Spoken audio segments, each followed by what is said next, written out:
we're broadcasting from Canada. I am Sandra Asante. Today we'll be drawing the spotlight on the rebels killed in Axum, as well as the famine being prevented in the worn-out Ethiopian and the delivery of food aid to the Ethiopian Tigray region. So don't go anywhere, stay tuned. I'll be back after the break.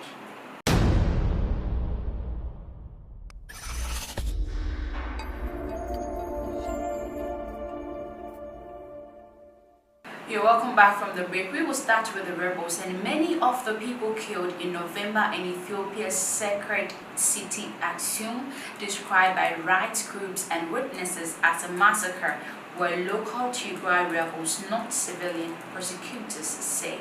The remark by the Attorney General's office contradicts earlier reports by rights groups, including the state-appointed Ethiopian Human Rights Commission.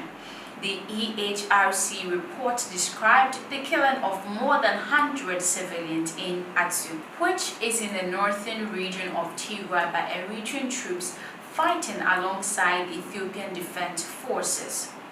They were both backing an Ethiopian government offensive started in early November to oust Tigray's former ruling party, the TPLF, from power after its fighters had captured federal military bases. The Attorney General's office says its findings are based on its own investigations on the ground.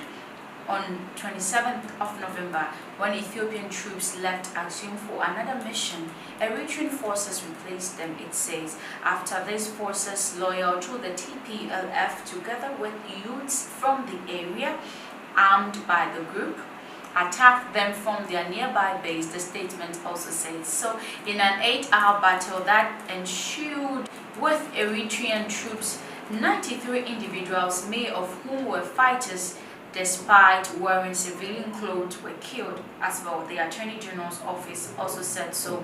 Another 5 civilians were killed in shelling and 1 other civilian in an attempt to enforce curfew, the statement concluded.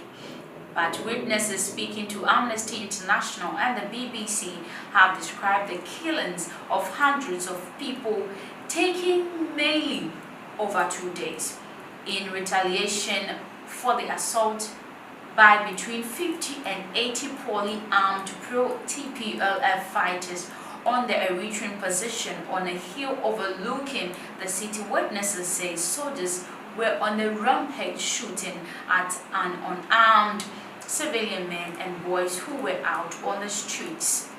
An eyewitness told the BBC how bodies remain unburied on the streets for days, with many being beaten by the Shinas. Amnesty says its interviewees provided the name of more than 200 people they knew who were killed. 2 other people interviewed, who were later assisting their burials, have said they believe the number could be as high as 800. Eritrea has dismissed accusations of the abuses detailed in Axum as preposterous and fabricated. Meanwhile, the Attorney General's office said it had identified Ethiopian soldiers and police officers accused of sexual assault after 116 cases of sexual violence had been registered with police during the conflict. Prosecutors in Tigray would investigate accusations against members of the police. Soldiers would be investigated by the armed, and those found guilty court-martialed. The conflict in Tigray is in its 7th month, and although the government claimed victory at the end of November, fighting has continued. Around 1.7 million people have fled their homes, and rights groups says atrocities were committed by all sides involved. So now let's look at the famine being prevented in a war-torn-out Ethiopian area. A senior official in Ethiopia's war-torn Tigray region has said there is a deliberate campaign to prevent the population from famine, which he warned could lead to people dying of hunger. Abebe Gabrihiwot, the deputy head of Tigray interim government, said on local TV that people in charge of law enforcement has been blocking seeds from reaching the region and telling people they were not allowed to farm. He did not name those doing this, but referred to specific areas where it is known that Eritrean soldiers and troops from the Amara region of Ethiopia are based. Efforts to prevent the entry of seeds and effort to stop farming have no other message than perhaps let the people of Tigray perish with starvation. The AFP news agency quotes Abebe as telling Eri-tv.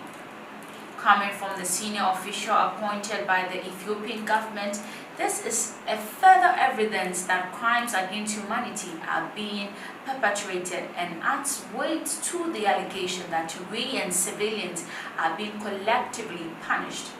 The conflict erupted in Tigray on 4th of November 2020 when Ethiopia's government launched an offensive to oust the region's former ruling party, the TPLF, from power, and its fighters captured federal military bases.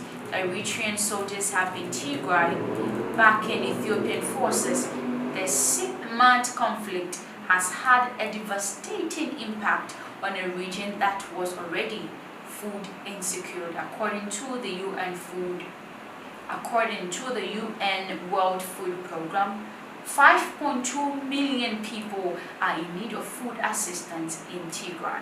We will look at the WLF deliver food aids to Ethiopia Tigray region now. So 500 lorries of food aid have reached Ethiopia's Tigray region, the World Food Programme has announced. Another convoy of 500 lorries is also on its way to the troubled region to assist the more than 2 million affected people, the organization stated. The lorries enter the country from neighboring Sudan. The WFP tweeted a video of the convoy. Insecurity in Tigray has made it difficult for aid to reach the region. The international community has also been putting pressure on the Ethiopian authorities to facilitate aid workers' access to those who are most in need. Thousands have been killed and many more displaced by the crisis that began 7 months ago after federal forces clashed with the Tigray regional fighters. Thank you so much for watching. This is Eri-tv Curtains on Editorials. My name is Sandra. Asante, you should have a beautiful day.